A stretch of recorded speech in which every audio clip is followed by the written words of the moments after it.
This week on the New to You show, New Sense, Part 1, Man in the High Castle.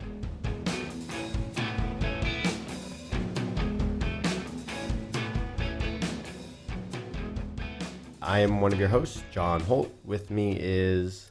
Jules, I'm one of your hosts. But I'm one of your other hosts, Keith Vincent.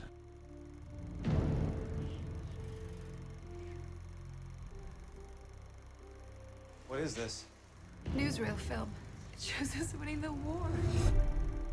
We didn't win the war. All around me are familiar faces, worn out places, I am bringing something to the table that's new to most of us. It is a television show that just got greenlit through Amazon's pilot program. Yeah, can you call it a TV show though? I mean, Yeah, I don't know. I would say It's not technically on TV. It its is. category. It's in the like Netflix it's like the Netflix television. So it's streaming TV, new streaming content. That's what the new TV show is. So it's Amazon has their streaming Prime package, and sort of like Netflix, they've been seeking out new content, and one of the programs they use is a pilot program where they generate these shows and then based on viewer interest go ahead and greenlight those shows.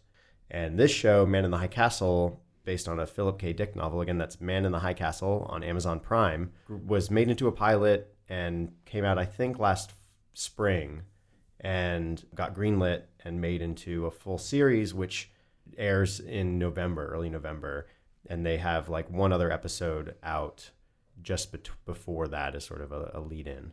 Everyone here went ahead and watched that first pilot episode. I watched it back in the spring when they first launched it. And I had read the novel that it's based on, and I reread the novel after watching the pilot. I also watched it shortly after on John's recommendation. Real brief, the conceit is that it's 1962 in America, so it's a period piece. And you have these working class people dealing with the fact that the Axis beat the Allies in World War II. I don't know exactly what happened to bring that about. They don't get to it directly in the pilot, but they do hint, at least in this one, that they dropped the atom bomb on DC, and that Somehow Germany got the atom bomb Right. first. And in this Alternate timeline. reality. and yeah. they have they've divided the United States between the Germans and the Japanese. So basically the Germans and the Japanese won the war, so they split their spoils. So Japan gets half of the United States. Well, they basically kind of everything. get like a quarter. It's Yeah, very they odd. get the West Coast, and Germany gets the Like East Coast and the all the way Midwest. kind of to the Rocky Mountains. Yeah, pretty so much. the Nazis get half of the country and the Japanese get a quarter, and then that sort of sliver in between in the mountains is sort of a DMZ / no man's land where degenerates. Except there's and lots stuff of go. mans there. Right. More of a Wild West kind of area.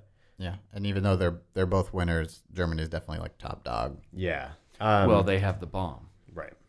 So here's my question though: where'd the Italians go? Weren't they in the Axis? They're still there making scooters.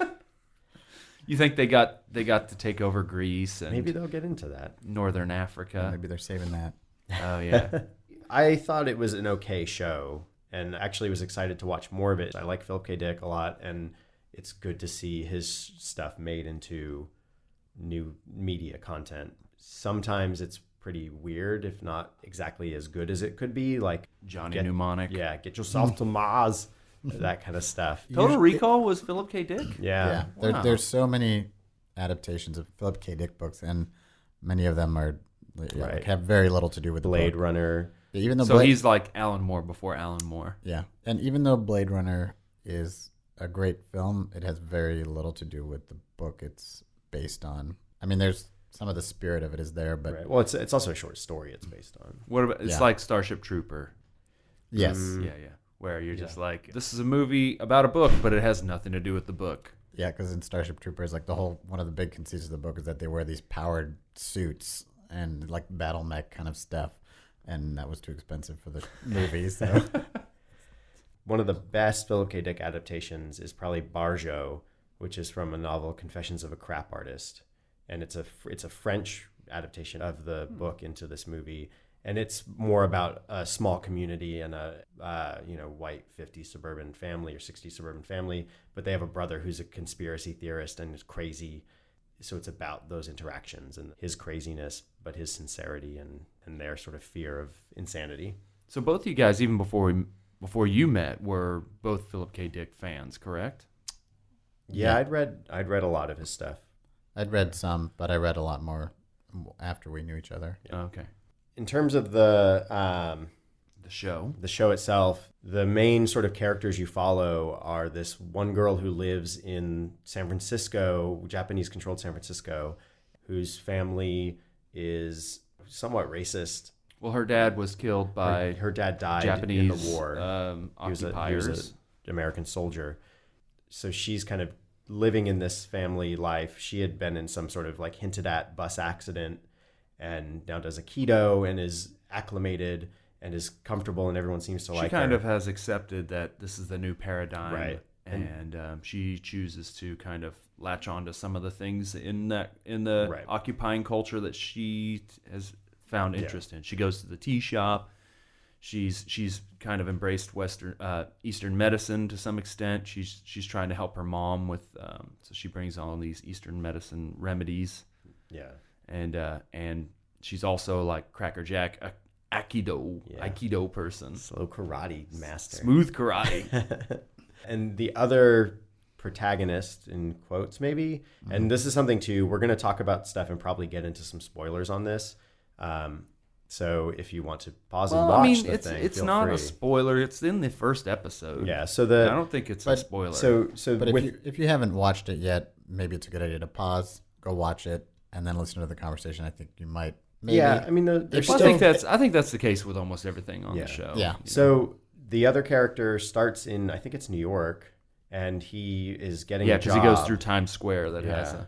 And you see a lot of like he's in a movie theater watching a newsreel that's like Nazi propaganda, and they've made, the American flag is still the red stripes, but the blue is just a blue field with a swastika in it, kind of thing. And the Japanese, their flag is this rising sun in a red, white, and blue motif. And all the American Nazis wear the armband with the swastika, but red stripes instead of red and black or something like that. So they've kind of designed up this movie, and there's a lot of little moments like that they've tried to touch on. Which I think those parts are kind of my favorite parts of this. Just the way that the TV shows are, and that a lot of the media stuff I think is really clever. Yeah, I I think that's the power, and that's the draw of the series and the book and the concept is just that what if scenario, and imagining like what would that be like, what would our world be like, and just thinking about it, for 5 minutes is interesting, and to fully explore that and try to make it real is pretty interesting.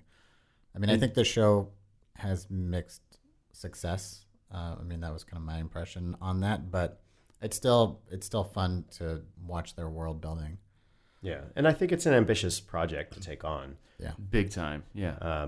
In fact, I think well executed considering how ambitious it is. Yeah. I mean, so it's not only it's not only a period piece, but it's a period piece of a fake period that's never existed. right. It's like an alternate reality period piece. Alternate Where history. they have jet rocket Lufthansa planes and all kinds of crazy mag rail trains I think it's kind of New interesting York. too, because it's neat that the technology. So it's supposed to be the 60s, but a lot of the technology is still kind of stilted in the 50s, and so it makes you wonder if that's just because the United States is occupied now, or if the technology is better in Europe, where that's like the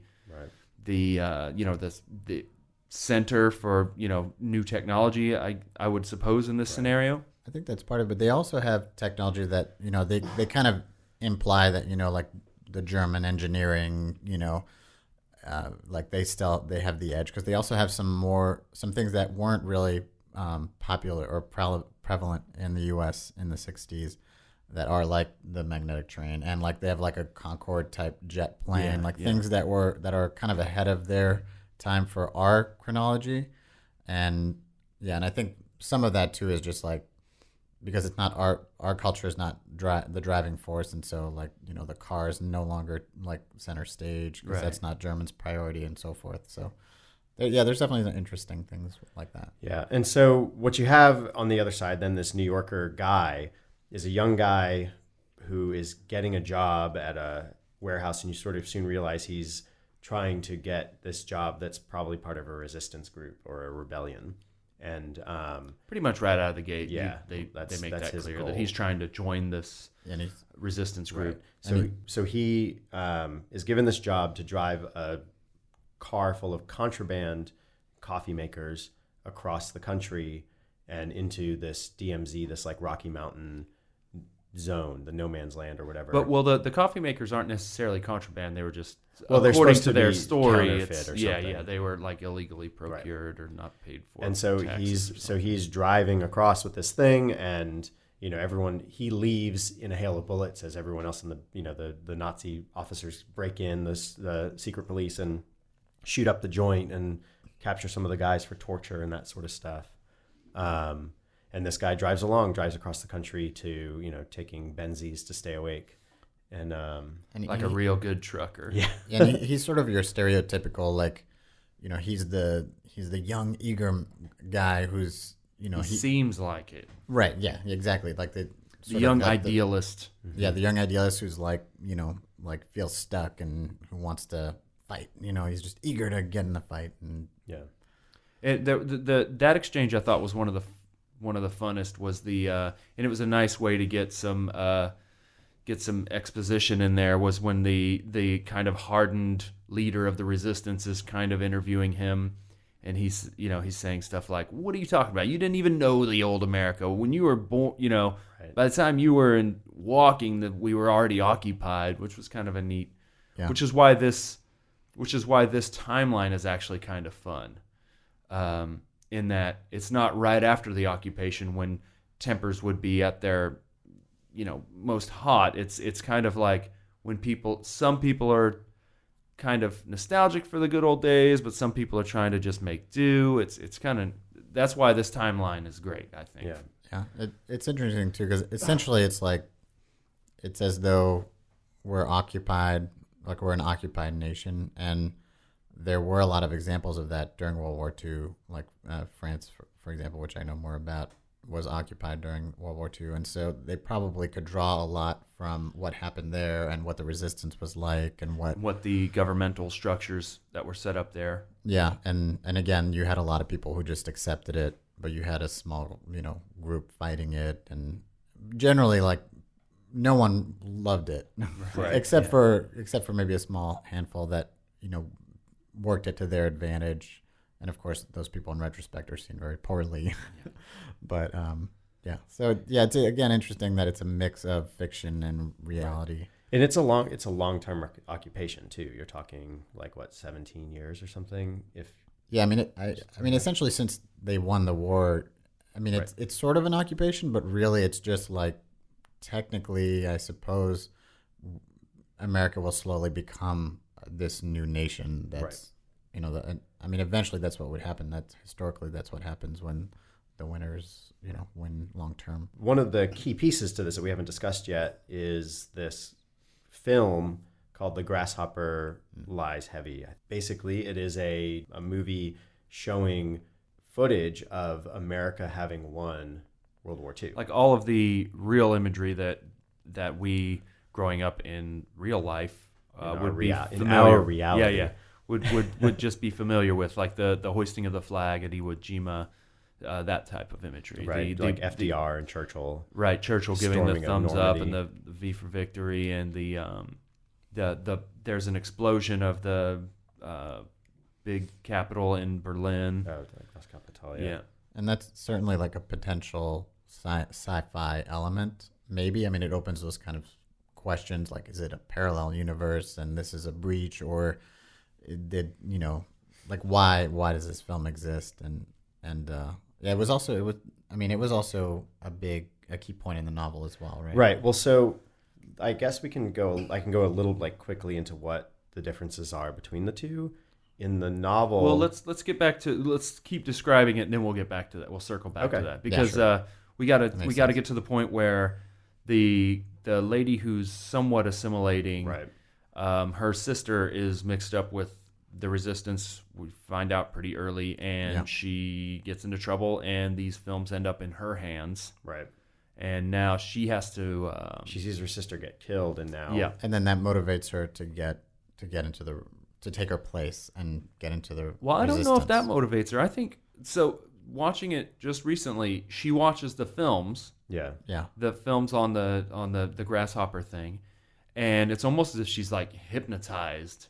It's almost she watches it over and over again. She's on a quest to find the source and find the truth. That's like the resistance or non-resistance. She's already she's okay with the Japanese. It's and therefore occupation to some degree, and she's still afraid, but there's something else was revealed to her. I think you're right, Keith, and that's set her on her path. It's not a mystery, but right. I mean, but I guess her sister, dying just like that just shook propels her. Right. Yeah. But I feel like that her sister dying was tragic to her, but it wasn't until she watched these films, which happened which I thought was a little.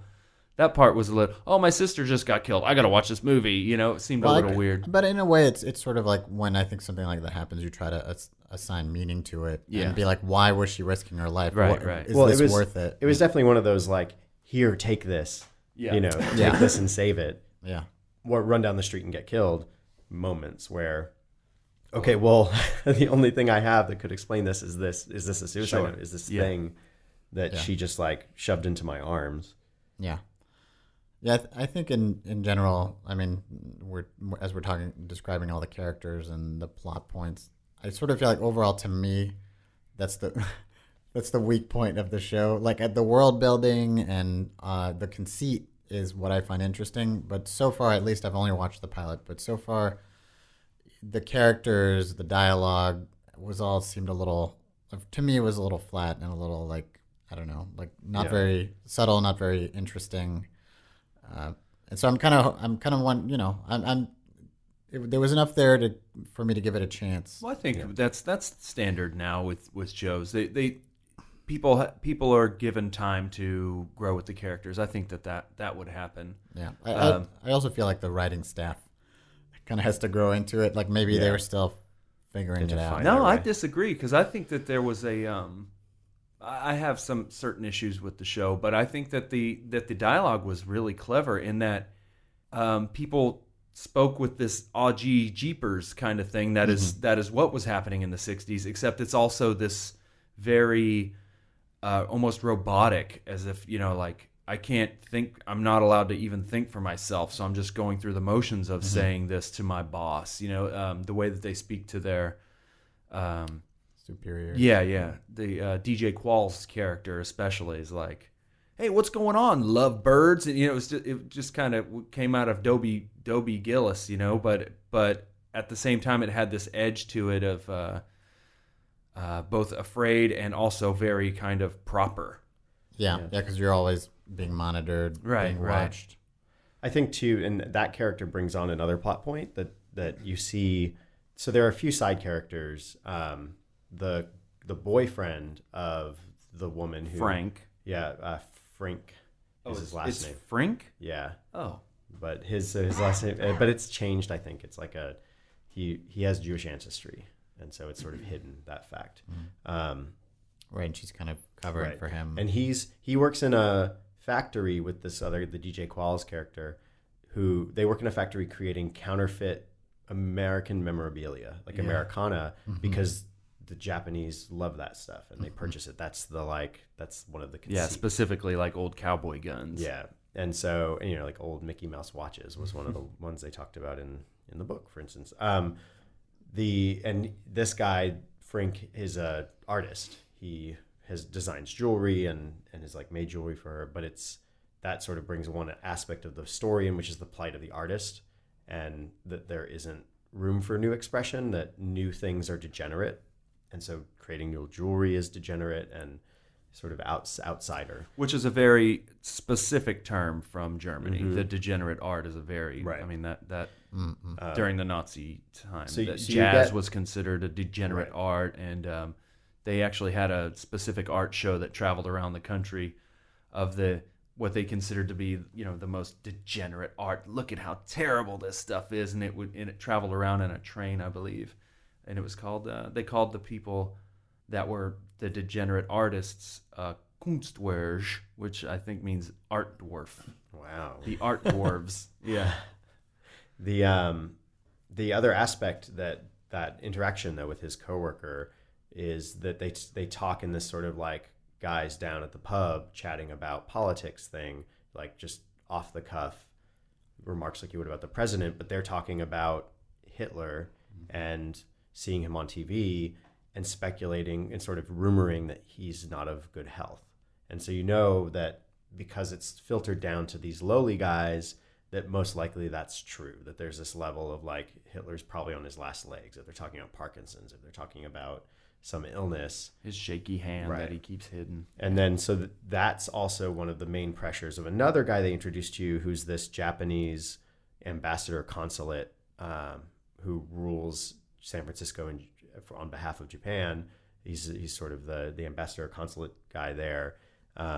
He has this tension with some of like the queen and prince, or the king and prince of, or whatever, of The Japan. emperor's the emperor, son, that's the prince and the princess, are coming to San Francisco Visit. to visit, and there's this whole tension because they're going to be at the Nazi ambassadorship for that moment, and they're very unhappy about this. But basically, what's that showing is that the tension, the dynamic tension between the German powers and the Japanese, and so what's going to happen is people think, well, as soon as Hitler dies, Himmler or Goebbels they're gonna just destroy all of Japan. So good Yeah. luck. right. Yeah. Hope he stays alive. Yeah, and that's an aspect, the sort of political aspect of it that I really like in the show. Yeah, I find and interesting. that's something that's just hinted at the edges right now, and I think will drive some of I these. don't think it minor was characters. hinted. I think they had full scenes talking all. Yeah, more than but in three. terms of like the it's a small side plot that versus our main, like these are side plots for side characters kind of thing. Yeah, I guess that's kind of my qualm is like I find the side plots more interesting than the main plots. Yeah, I think that's important though for these guys. They're supposed to be like, their path is very singular. Like they're going to crash into each other. This guy who's driving from the East Coast and this woman who is entering the no man's land with her sister's film and now being chased because people are starting to become aware of it, and he's ostensibly being chased because they know the whereabouts of his truck and he's smuggling stuff. So they're going to run into each other, like it's inevitable, and then their paths are going to like probably parallel for a while. But the world that they've just moved away from is applying pressures, and so that it creates tension for them, even though their paths are simple and clear, and I think that's okay. The complications do come from outside, and the tensions that they're on, you don't have to spend too much time with them. Even you can kind of go away to these side characters and know that when you are back with your main characters, the tensions are still there. Yeah, you sort of see the wide view, like they're sort of in the micro view, and you sort of see the macro of the forces at play. And structurally that was pretty clever. Also, having them travel to each other, you get to start on both coasts, and you get to also see a little bit of what's happening in the middle of the country. So I mean, there were a lot of smart things done plot wise. I guess something about it was a little clunky. Yeah, but it was definitely a pilot effort. I think that came through clear that it was a pilot. So what was the what happened with the in the book? Did they have the part with the no man's land, the unoccupied section, and did they also have the perspective of the higher ups, the high ranking German guy and the high ranking Japanese guy on either coast? Did they have that? But I'm not sure about the German guy, but they definitely had Mr. Tagomi, the Japanese consul, and his tensions, and they had Frank and his tensions. They actually had, one of the other interesting characters was a guy who owned a shop that sold curios to the Japanese, and sort of revealing out that he was this kind of guy who's playing the system, who's like bowing a lot and taking a lot of his frustration and tension about being downtrodden out on lesser people. Yeah. So he's sort of like he's a white guy dealing with his own racism and this sort of like, I can't wait for the Nazis to take these guys over, but bowing and being deferential and speaking the language, and kind of having these like fantasies of seducing a Japanese woman.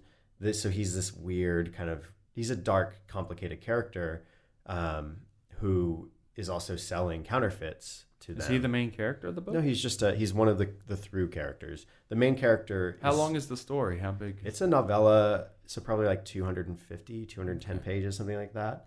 Not particularly long, like not overly long. But you kind of get Tagomi and his story, but they all are somewhat connected. So is the film contraband film smuggling aspect is the main through story of the book as well. And that's something that's important too, is so in this show rather, you're watching a film or you're watching a show about the Nazis having won World War II and the Axis having won World War II. And one of the things inside this is a film about the Allies winning World War II, our reality. So we're watching this reality play out and watching this person try to like find the person who made this.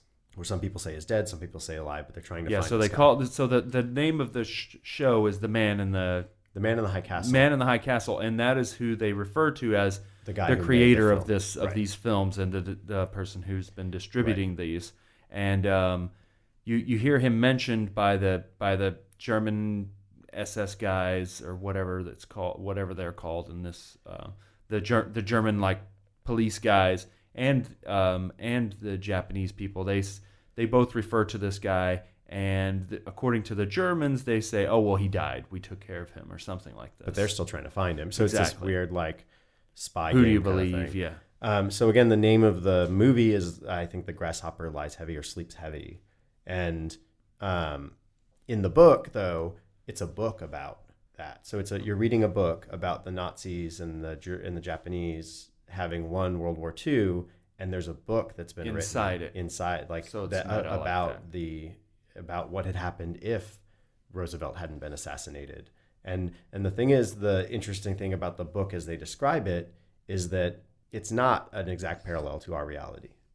So in the book, and maybe they get into this in the show as it goes forward. Do they kind of break down like how this reality, like how did the Germans end up getting the A-bomb before the Americans in this scenario? It's not so in the book they kind of say there are a few watershed moments, like that FDR was assassinated, and there were just a few things that led to the Germans gaining access to weapons that they just had. So they probably had a steamrolled spy a few more network things, or something. So they had access to things, and they weren't given as much resistance as we thought, and they took over. So it's sort of, there's just a few like little incidents that just crashed the war in their direction. And in the book, there's a precept in the book, inside the book, in the novel, there's different catalysts for why it would have turned the other way. So not why we won the war, not like, hey, they bombed Pearl Harbor, so that turned our attention and our whole nation towards this war and back into it, or whatever, other causalities you'd say that slid us down that path, and the things that we had in our advantage to win, but that there were other advantages and other watershed moments that would have made the Allies win. So I guess it's all speculation at this point, considering the show will cover all this. But in the book, I don't know if it's fair to ask. I don't know. I'm curious. So in the book, does it turn out to be a fictitious thing? This book. So or is it like a Twilight Zone thing where it's just like. Well, so that's what's kind of interesting right now is like your main character, this woman, is it Anne, who knows Aikido and lives in San Francisco. Trudy's sister, who's our main character, is she it's hinted at that she was in a bus accident. Yeah. In the I think in the book as well, but also in the show. And you could probably say, well, maybe it's all in her head. This whole alternate world is in her head. And Yeah, but that's she's the whole thing. I mean, from what I can understand though, the bus accident was not that long ago in the show anyway. Right, but we because- don't. But I guess what I'm saying is that you're dealing with someone who could have, like, she could be the crux for an altered reality. Like, we're, as the viewer, as the reader, we're perceiving everything through her lens, and she's going off to find this guy because something has opened up in her, and so by meeting this guy, she thinks it'll open all the way, and it will be okay. And in the book, I'm pretty sure it's left kind of ambiguous, but there's a hint that she's actually steps across, that she just sort of, the realization allows her to step back through or into, or the reality or work her unfolds way back. to it. But there are other hints too that other people in the reality know that something has folded the wrong direction a little bit, and they're afraid of that. And one thing that Philip K. Dick kind of talks about with the Nazis is that they're this sort of like virulent, constant move forward thing. In his, it's like they're building rockets to go out into space because they just need to keep moving forward. Or because if they stop, they're like sharks, they'll die, or they'll devour themselves from the inside, like sharks do all the time. Yeah, like those self-devouring sharks. Yes. Tooth sharks, internal tooth sharks. So you have these sort of strong, dangerous characters. That's why the Japanese are in this careful balance. That right now there's sort of a peace. The Nazis are looking towards the sky. They've conquered what they're going to conquer for now, but eventually they know, boom, the hammer's going to drop. They're going to get nuked and be out of the game. And the Nazis will just continue to spread forward and forward until entropy catches up with them. Is the idea. Yeah, and this all plays. These are very common themes for Philip K. Dick. This whole questioning reality, like he has very often has what do you call it, on the narrator that you can't trust, Unreliable narrator, and essentially people who are like, question, like they're not sure where fantasy and reality, that division is blurred for them and so forth, and therefore for the reader. Yeah, but you really don't get that sort of, I mean, I guess that's also partly like the mediums, like in books, you get inside people's minds, you get their psychology, their way of thinking, and you definitely miss a lot of that from the show. And they're not, so far they haven't really hinted in terms with the mood of it, like these kind of like perceptual questions, these sort of like identity questions. It's all sort of like you really have to like try real hard to get at that. Yeah, there's a lot of setup still. This is early chapters yet. Yeah. But like tonally, they could from the get-go just kind of add this more psychological elements, and I feel like that I really didn't feel a lot of that in the pilot. But maybe going to that right from the get-go would be maybe too much for a lot of audience members. Like go in on the action kind of thing. Yeah.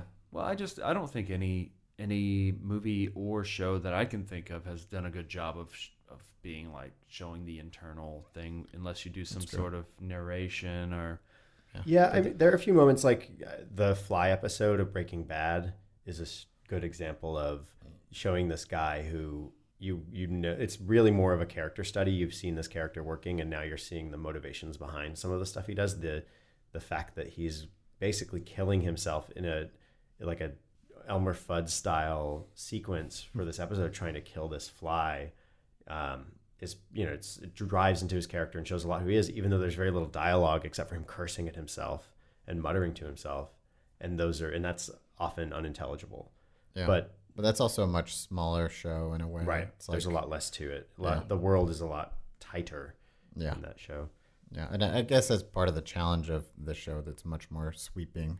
But it's interesting because I don't remember the book well, but I remember it feeling smaller, even though it covered the same scope. Again, I think because often I just remember it. You're sort of just traveling from one perspective to another, right. And there's a lot of in the head. Yeah, and it's very like more like pensive almost. Like there were a lot of I mean, that's my Yeah, recollection. I think that's right. Where there's people who have basically say like, oh, I just had this incident, like kind of hinting at the edges that, hey, I just slept with this guy, kind of thing, like Anne and the guy from the East Coast, that they've slept together, and she's afraid of him, and there's this tension, and she doesn't really know who he is or think she's pretty sure he's been killing people. That there's this whole thing between them, and you don't see all the things that happen. You kind of get the moments in between, or have a lot of build up in these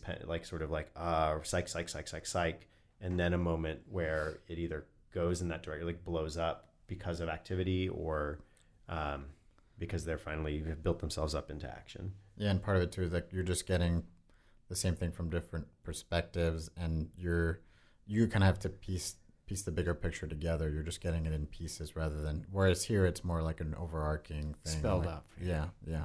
But I again actually appreciate that, in that it feels like an old movie in that way. Yeah. A movie from that period, or well, maybe not necessarily from that period, but it feels like an old war movie, in that you have this archetype, you know. Yeah. And in some ways, yeah, but it does mean that it's sort of a little less sophisticated, maybe. I disagree, because again, I've only seen one and a half kind of episodes. Yeah. I kind of saw the whole second episode, but didn't really get to pay its full attention. But there's some nice ambiguity in all the characters. None of them are just like Yeah, that's true. the bad That's guy true. for being the bad guy. Yeah, You yeah. see the behind the scenes. You see the reasonings for all of it. The so far the Japanese ambassador guy, already in the first in the first episode, you're seeing kind of his inner struggle to deal with being an occupier, but also what to do with the Germans, and it's kind of a neat. In that way, I think it is a little more complicated than those old movies. Yeah. And there are still some hints of, like, you're dealing with these characters and they are somewhat grounded, like here is their life and here's what they go through. And there are darker horrors that are hinted at, where sometimes it's spelled out kind of clearly. There's a moment where our young protagonist, man from the West or East Coast, has a flat tire, and a local county cop, ex-vet, like, who I don't even remember why we fought that war, whatever, is helping him change his tire, and you start seeing ashes raining down.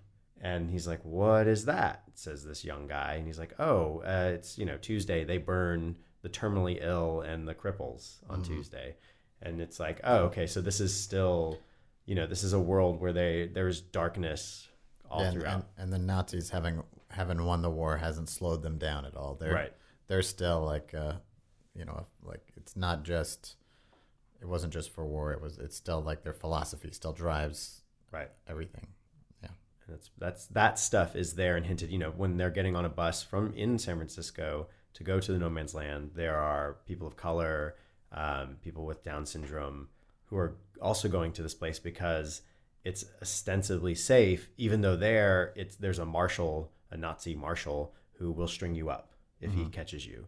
And so there's this. Yeah, but you don't know if that's true or if that's just a a boogeyman. Right. In the mythos of this show, within their world, it's almost like the boogeyman. Right.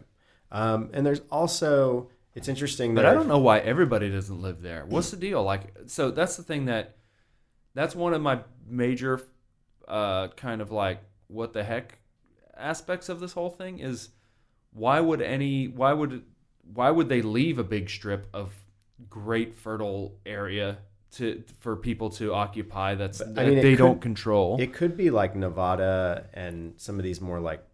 Well, it looked to me like it's basically the Rocky Mountains all the way up. According to that map. I think it's basically it's the DMZ. It's the dividing line or area between the German side and the Japanese side, and so neither.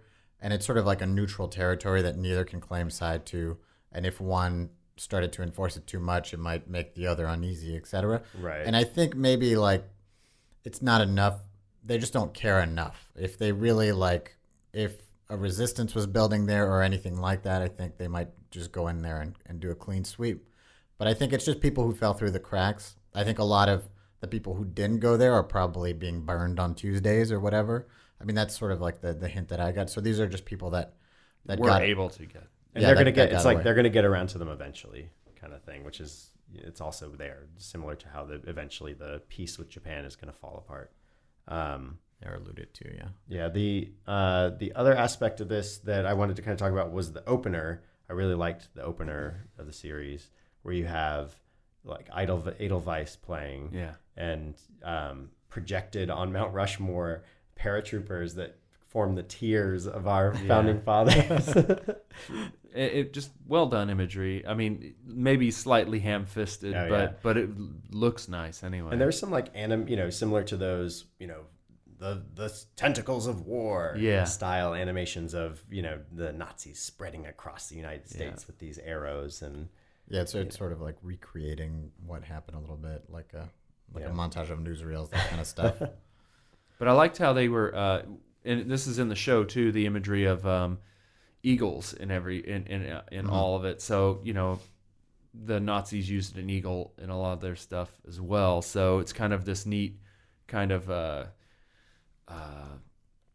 projection of the German eagle over like kind of the iconic American eagle, and even in the Japanese controlled side there was some neat like cool old Zen painting looking eagles in the one guy's office, which I thought was kind of neat. So John, you had shared an interesting article with me. I don't know if you shared it with Keith as well. I think I'd sent him a link, but I don't know if you got it right. But it was sort of it was an interesting perspective on the show and sort of a cultural critique.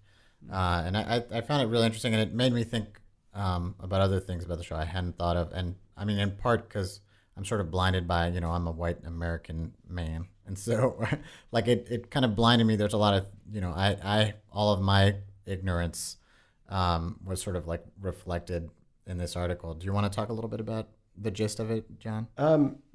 Well, it was someone I think who does localization, maybe for video games, wrote the article, or for anime, and they were saying that what they liked in the book was that you had the occupied American characters in San Francisco and the West Coast had affectations of this very proper style of speaking, where even if they're speaking English, it's sort of like, you're an occupied force, you're going to speak with the most formal mode of communication that you can. It's deferential, and you're an occupied person, and so you're going to affect those speech patterns and use sort of this odd speech. And you're sort of bowing down to the dominant culture, right? And you're assimilating your culture into theirs, right? And so they do that well in the book. It's a little bit, like, this is the flowery. If you were to translate literally Japanese into English, it's got that sort of stilted thing, but it gives it a formality and a simplicity that when you like being occupied, you adopt those speech patterns and thought patterns, it starts to make sense. You're being assimilated, right? And that was the critique was that was lacking. It was a very still American centric depiction of the people. Yeah, it was like everyone. Well, it's hard to say out of one episode. I mean, they did have the signs that said the U-Bahn, which was the train, and they had. Well, that for the German side, it's a little easier, but more for the Japanese side, where there were some language issues too. Like just the signage was straight like Google Translate style, like kind of hacky. Yeah, like they didn't quite do their homework. They didn't, like she said, there were a lot of signs that show that they clearly didn't have a translator on set. They didn't have like strong consultants making sure they were getting things right. Like that, for example, they named a train station after an emperor, and just that culturally, she was saying that the Japanese wouldn't do that. Like it's just not their style. That's more like, again, it's applying American values to another culture and just translating it. And that, I think the interesting point is that if you had taken all those things into account and kind of tried really to delve into that culture and to apply it to our country, it would be more, I think, shocking and more like weird, to like you would feel the differences. Versus like we're in giant Chinatown is sort of like that was the conceit that this person was saying, is like you've basically taken giant Chinatown, which is an Americanized people who are refugees in a country that rules, versus this is a country whose people who have been controlled for 17 years and are under the rule of these people, of these occupiers, and have they're in a position where they have to adopt the thought patterns and the ideals of these people. And she said a lot of the reasons that Philip K. Dick was able to be more successful is that he just kind of like avoided anything he didn't know and was kind of vague about a lot of stuff, things that they can't get away with. And, again, on a budget can be challenging. And so I'm not saying I think it's a very hard thing to do, but I think especially as, things, especially this isn't an internet released show, and I think things are going more and more global, and even in our line of work and commercial work, that cultural and international sensibility is coming out more and more. And so I think it's an interesting thing to be reminded of and think about. And I wish that this show could be equally entertaining to Germans and Japanese people. You know what I mean? And it would be interesting for to see how they think of it. I honestly don't think that there's in any way anybody from Japan would be thinking that this would be a great show to watch. I mean, I personally know that there's, that's not a very fondly looked at time period. So I don't think that there's anything anyone could have done that would. But but there's things that, there's a lot of films made about things that the U.S. did that are unpleasant and are not things we want to remember, but that's important to do, and I think it's interesting to watch. Right. And I think, but culturally, we are sort of, because of we kind of have a short-term memory. It's easy for the winners of the war to be like, wouldn't it be cool to check out this thing? You know what I mean? That's why I don't. Yeah, I guess the whole conceit of the show is very American. One thing that he does do in the book too that does carry through in this movie is that they both kind of make Japan seem like the more reasoned of the two. Things would be nicer if Japan was in charge, but it just happens to be that the Nazis are the more virulent, more angry. Well, they have the bigger weapon and the bigger bad guys, but both kind of. It's something that's been discussed more recently. Yeah, well, let's talk to some Chinese people about that. Yeah, let's see how that went. So there's a lot of bad dark stuff that kind of happened. Let's get off. We're going to get in trouble if we keep talking. No, but I'm just. But I want to. We don't really know what we're talking about. Exactly. Well, no, but it is important they did to note specifically talk about this in the show. March. In that the lady, the main character, Anne. Okay, Anne. She actually is finding a lot in the culture that she really is latching onto, and in fact, her sensei, she says once or twice in the show, oh well, the people who fought the war are nothing like my sensei. It's kind of basically saying, it's almost as if, yeah, sure, there are bad people that fought wars and stuff, but these people, there are some really great guys in there too, So I think that they are hitting on what you're talking about as well. I think that both there's something about the philosophy. Basically, the Nazis are the big bad villain, and they're a bigger, badder villain than the Japanese. And so the Japanese kind of, even when they're doing villainous things, it's I think also in the show too, the Japanese say they capture the one guy who it's revealed might possibly have Jewish ancestry, right. And they're like, yeah, well, we adhere to the German rules, right? So yeah, it's a little. We've overlooked it for now. We've been lenient, but it's a little disingenuous. It's not. Yeah. I think that's some whitewashing, but again, that's true in the book too, because I don't think it was as the Nazis were a bigger, badder villain. Right. In that context, even at that time when K. Dick was writing in the 60s. One other theme, and this kind of goes to what you were talking about with the Aikido, is that anger and suppression of anger is also sort of a theme in this, where they talk about Aikido and how you don't get angry, you stay centered, you stay focused. You have a few other moments where they kind of talk about anger and getting angry and staying not angry. And there's the guys riding along, and they actually have this is the hit radio song or whatever, and it's don't get angry. That's like a 50s or 60s ballad about not getting angry. And so I wonder if that's also this somewhat subtle hint about maybe once people Brainwashing. start getting angry, Yeah.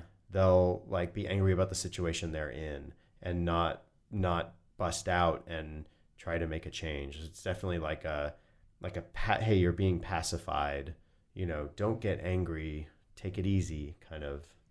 You know what's interesting idea. is and this is I had a very irrational kind of response to this in that for some reason and again, it was just the first 2 episodes, so it didn't turn me off enough to make me not want to watch it anymore, and I would continue to give it some more try. But something about the I'm curious to know what happens with the film, because if this does turn out to be some kind of weird instead of just this being the reality, this is some sort of weird fake reality, like a Twilight Zone-y thing. Yeah. That really kind of takes me out of it. And I don't know why, but it's, to me, it's like suddenly none of it matters. Right. Yeah, It's sort of like when you end things with like It was all a dream. Yeah, exactly. Yeah. Well, which also is like hinted at in the book. Well, That but maybe see, that's one of the things. One of the important. All right, so I'll go this far too, and I'll spoil the book a little bit. She gets to the guy's house who wrote the book, and she goes in there, and it's a normal house in a neighborhood, and he's just an author, and he's having a party with friends, and he's hanging out, and he's kind of embarrassed about the book, and it's just something he just happened to have written, in a whim, and he's not. He's excited that he gets attention about it, but he doesn't think it's as big as everyone makes it out to be, and that all this sort of craziness going on around it is more in some of these people's heads than he was even going for. So he's not a prophet. He's not trying to build this thing up, and he just kind of goes to her like, look, this is what happened. I just wrote something about what if it happened a different way. Yeah. He's and the then, little man behind the curtain. and so she kind of gets, He's a humbug. she kind of gets turned away. It is a very Dorothy kind of thing where she makes this quest to this guy, and he's genial and talks to her and is like, sorry, honey, but this isn't There this is no isn't the Santa thing, Claus. and kind of puts her back out. And now it's like, what do you do once your quest is over? And like, what's truly reality? So when you're reading a book about it, and you have this book and it could twist and turn and there could be a mental thing, it's a little easier when you're dealing with people's perspectives. I think you're right that it's going to be odd to be like, well, oh, so this guy, like, how he has a magic camera or something, like, how is he getting this across? Or again, is there some sort of like collective hypnosis or like just mass hysteria? Or did Hitler get a time machine? Yeah, exactly. Whoa. Hey now.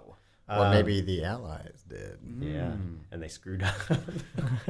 but the idea being that there's who's watching the show about your world, where you watch a show with where the where the Nazis have won or something. Yeah, I guess that's one reason to watch too, is just to see where they take it. Yeah, and I just think that, I don't know, for some reason I would have and I'm sure it wouldn't have been true to the book, but I would have much rather this just been a show about occupied America after the war or whatever we somehow lost. I wish they would explain that more. But I think it's just like, you don't need the movie. It's just like them being occupied is enough reason to have a resistance force. Well, I think the movie just, and in a way you could see it as that. You could just see it as a form of resistance propaganda, because it gives people hope.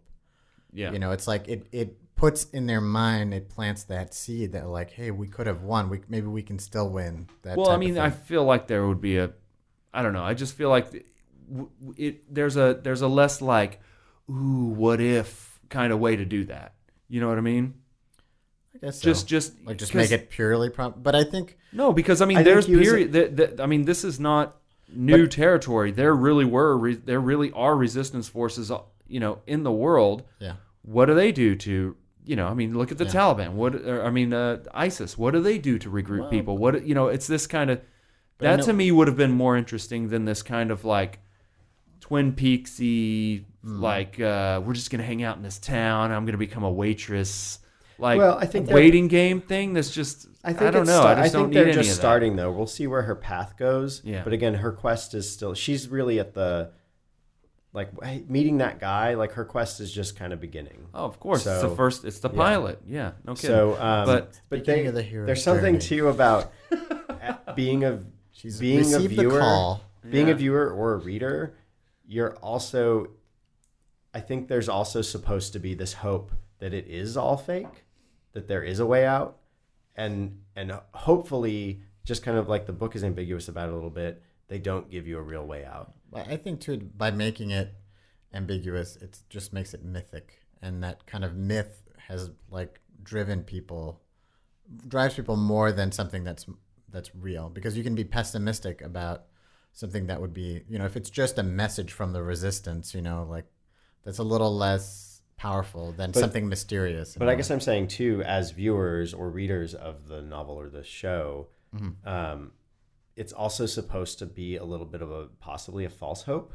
Where you as a viewer, like you're watching I just something don't like dark any of going that. on. Like, Yeah, if this is like a war show, make it like a war show. If it's gonna be like a in your head thing, to me, I'm just like, I don't root for anybody if I think that at the end it's just gonna be like ho hum. You know what I think you're mean? I supposed to need the root- epic. I need William Wallace. Yeah. You know what I mean? I guess I like to me, that makes it more interesting. That makes me want to watch it more. Because like I like ambiguity. I like that. You like going on this. questions. You like following. You see, to me, I can't emotionally invest. Is my thing. I mean, I It's guess like I can go on the journey, but it doesn't. It's just like going on a roller coaster. Who gives a crap? I mean, for me at this point, very early juncture in the show, I'm not emotionally invested in the characters, and they have not. Some shows I think hit the ball right out the gate, like or whatever. Two makes you metaphors right there. Go ahead. They hit it out of the park. Okay, there we go. In the pilot, and the characters feel real, and you root for them right from the get-go, or you're interested in them. Like Mad Men did that, I think, really well, and I could think of other examples. But this is not one of those shows. I think Mad Men did that with one character on the first episode. Yeah, but that's all they needed. Right. Well, I feel like that they've definitely done at least one character well in that first I guess episode. I didn't really feel that way. Really, I really dug the Japanese consulate I guess I did, guy. but because he's Takumi, yeah. And I really like that he's from Mortal Kombat the movie. Yeah. no, I mean I did find his character, but he's like but he's not the main character. No. And he's clearly not the main character, Right. and so I'm like, do I really care about these people? I don't. But I'm more like intellectually invested in where I'm like, I'm interested. How are they going to do this? Like, I'm like, Right. how are they going to solve this puzzle they've made for themselves? And that sort I of think thing. too, just that the world. I think that the world as the character is what I got invested in, and the notion that this is like we live in a world that ostensibly is better than this world, right? Because we don't cook people, because people aren't afraid to create new things, because there isn't all this oppression and fear that these guys are dealing with. At least maybe there is. Maybe that's part of the point too, is that we should keep stomping out oppression and fear and things to blah blah blah blah. but the idea is that these are people who are not in a good place, and so They're not the ones. They're not the ones. they're not that so are in a good happy. space. So What they're was that Seth joke? no, Mr. Ski Man. Yeah, was Ski Man. Mr. Nuts, I'm going to put you where you're not going to go. Yeah. Ski That Man. guy's Nazi in jokes. Yeah. So the idea being that the investment is, can this world be flipped? Is the situation just going to barrel towards continued disaster, or will they give any of these characters the tool they need to at least pull themselves out or fight back or something? And that's the mystery or the interest that I want to see. And in the book, I know how that plays out. It's dire. And in the show, I kind of want to see what they do. Like how dark and how deep are they going to go with this? Tune in next week and find out. They've already tortured a bunch of dudes. I mean, that's pretty dark. They're burning. But They're burning cripples at the local hospital they're in only Iowa somewhere. But so far they're like implying these things. You're not seeing it. Like, No, They beat that guy to death. They just threw his dead body out the car. Yeah, that's right. There was some torture, but I guess I've been desensitized to that with like 24 and all those other like terrorist fighting shows. They've already won, Jules. So- They're desensitized to it. This show's pretty good. I don't know if you guys have seen it. This is my last kind of moment, and I'll let you guys give your thing. I like it. I would recommend reading the book. The full series hasn't come out by the time we're recording this, but I do want to watch the season and see how it plays out. Usually I give a show a season before I give up on it. Well, that's generous. I know, The I'm whole real season. nice. And He also watches a lot of shows he's given up on. yeah. And there are a lot of shows that I should have probably given up on. But there's a movie that Spike Jonze, I think, either produced or directed, that it was like called The Confederate States of America, about it. What if the Confederates had won the war?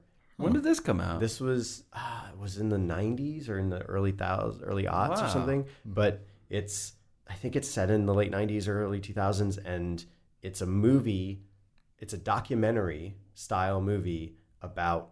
Have the you South. seen this? Yeah, it's on Netflix and stuff. But Wow.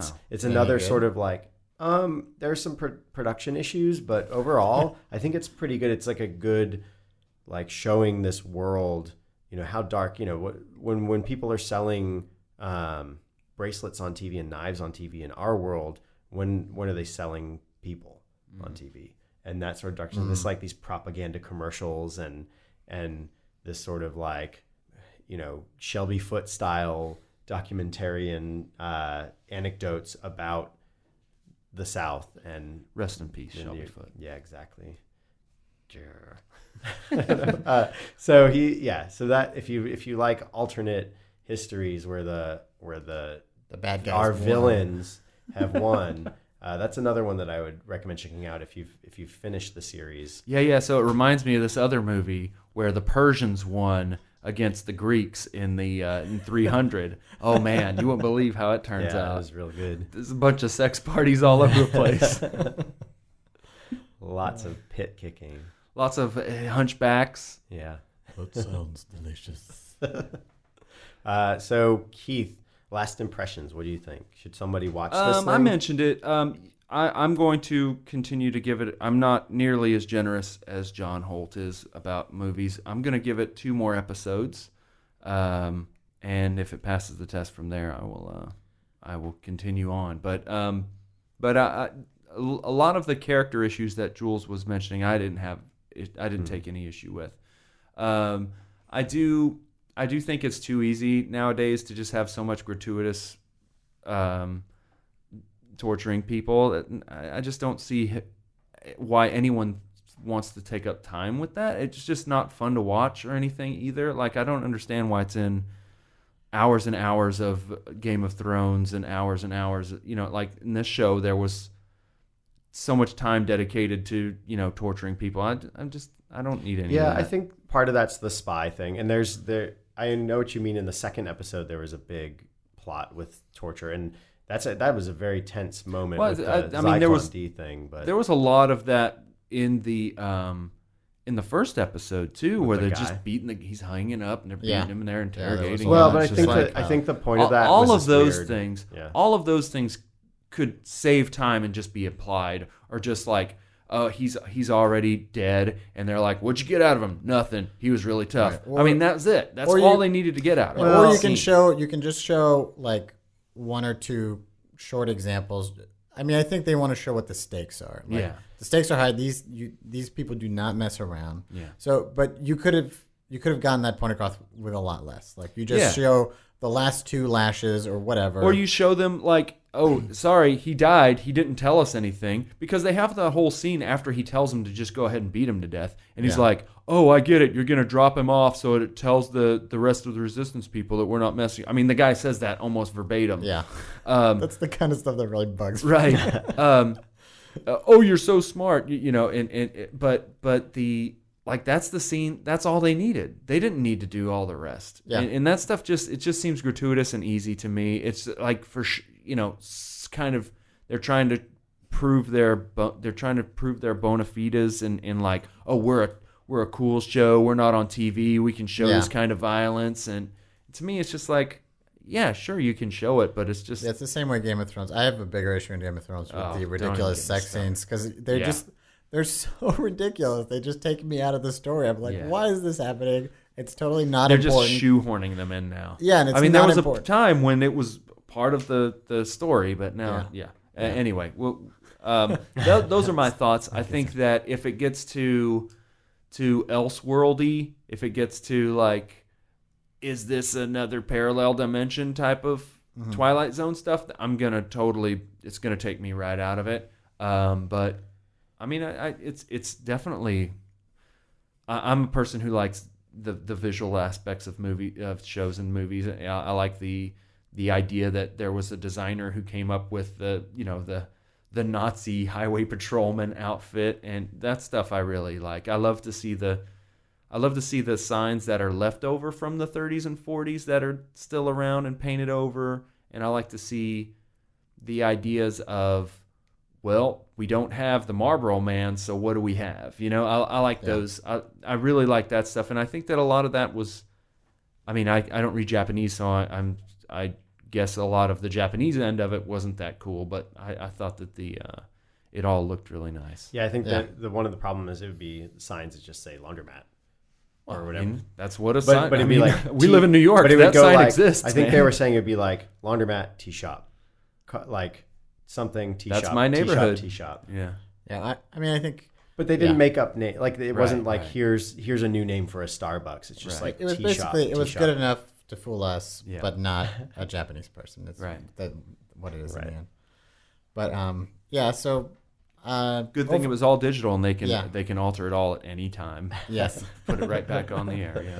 But I'm with Keith, where I'll give it a few more episodes. I mean, it's got enough going for it that I'll stick with it a little bit and see where it goes. It's also it did make me want to reread the book, so that's always a good thing, I think, and hopefully it'll introduce a lot of other people to the book, because I think the book has a lot of interesting things are going on, and it's not too long a read, so it's pretty easy to check it out. And so overall, I'll give it a few more episodes, see how it goes, but I'm not 100% sold on it yet. I do like the guy that plays the bad German guy.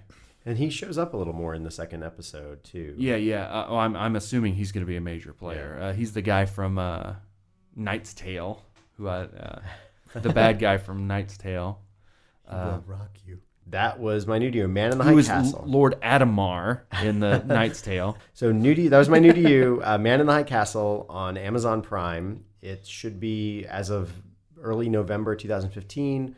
The full season should be available on there, right? So they are going to do the full unload. Yeah. It's Oh, like a smart. full Smart. We dumpable were season. talking about It's that. interesting that they're releasing 1 or 2 episodes and then they'll do the full Well, one. so I think it's like they already had their teaser in they kind of buried their lead or whatever you want to say, like kind of blew their load or whatever, however you want to say it. But they already, because of the pilot season, they've already are out there. So this little teaser is the second episode is their sort of like it's the second appetizer. To re-whet It's your yeah, appetite. I gotcha. Yeah. It's to kind of make, hey, Right. remember Like, this get pilot back you in, saw like, 2 it's months time, ago? It's like Yeah. time to binge, everybody. Mm-hmm. And so now you're supposed to get jazzed and go for the whole series in early November. Yeah. And And in our show notes, we'll have links to the show, links to the article we mentioned, links to the book on Amazon, so you'll be able to check all that out just on our website. Also, maybe should we put the link up for Amazon's whole procedure for making shows and Yeah, that would be an interesting thing. Yeah, like a little bit about their prime strategy and all that. strategies, Yeah, we'll put a little hint on that. And it's important too. The more people who watch and read this, the closer we come to breaking the hypnotic suggestion that we won World War II. Yeah. So that's, I think, really important too. That we flip set the the script. record set the record straight. Finally, the truth is out there. Yeah. We can awake from this nightmare.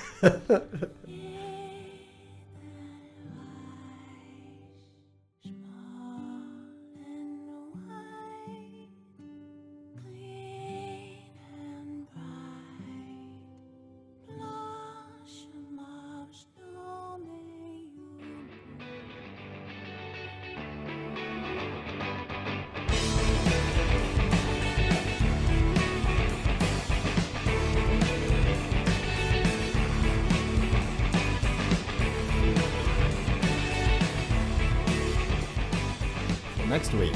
Next week, Jules, you're going to be up. I'll be bringing a documentary film to you guys. It's called, oh man, I The forgot. things we say, the things, Stories we tell. The stories we It's tell. called Stories We Tell by Sarah Polley, the Canadian actress and She's filmmaker. Canadian. I never knew that. Oh yeah. Mm-hmm. That's why And- the documentary is set in Canada. Yeah, but aren't her parents, weren't they British? No, they're Canadians. Her dad did the narration. It Well- sounded totally British. Oh, maybe he's British. I don't know. Anyways, we'll be discussing Stories We Tell. So if you hear this before next week's episode, check it out. Again, we'll have links in the show notes for this episode. Is that also on Amazon Prime? It's in several places. Hold on, I forget. We'll put it in the show notes. We'll have. We'll tell you next week. Yeah. Yeah, it's available. You can watch it on YouTube, on Amazon Prime, on Hulu, and you can also rent it on iTunes. So it's available in a lot of places, but I think right now the cheapest place to check it out is Amazon Prime or Hulu if you subscribe to either of those. Look forward to talking about it. And so, Jules, you're going to bring us out with what is new to you this week. Well, kind of a tie-in to today's episode. A new thing to me is Amazon for Amazon Prime subscribers, Amazon has recently made it available that not only can you stream content from them, you can also now download episodes offline. So you can now, if you're a Prime subscriber, for example, download the episode of Man in the High Castle to your phone and watch it when you're offline on an airplane or in a subway. And I ride the subway every day, and that's been excellent. So thanks to that, I've been watching. I got caught up on Hannibal, and so it's a kind of a twofer. So I just got a tweet. We just lost our sponsorship from Jet.com. Well, we can still get Crackle. Come on, Crackle. Come on, Crackle. No, but seriously, I hope this competition is going to bring that up for a lot of people, because I honestly, I didn't watch anything from them, and now that this is out, I'm a lot more motivated to see, what's on Prime. So it was a smart move, and I hope that other people are able to make those deals. All right. Feel I'm alone in this whole of existence. I know it takes time, but I'm losing my persistence. The distance is too far to face.